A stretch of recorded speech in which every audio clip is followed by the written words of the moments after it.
கர்நாடகாவில் தமிழர்கள் சுட்டுக் கொல்லப்பட்ட சம்பவத்தில் தவறு இழைத்தவர்களுக்கு உரிய தண்டனை வழங்க வேண்டும் என்று முதலமைச்சர் ஜோசப் விஜய் வலியுறுத்தியுள்ளார்.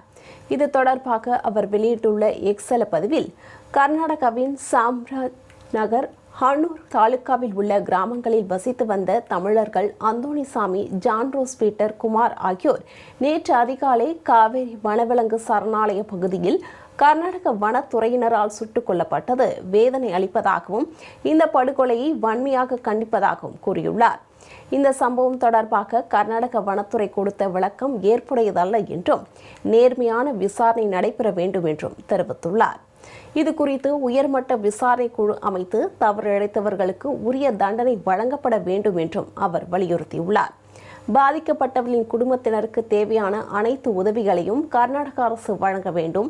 இதுபோன்று இனியொரு சம்பவம் நடக்காமல் இருக்க கர்நாடக அரசு உரிய நடவடிக்கை மேற்கொள்ள வேண்டும் என்று முதலமைச்சர் ஜோசப் விஜய் குறிப்பிட்டுள்ளார்.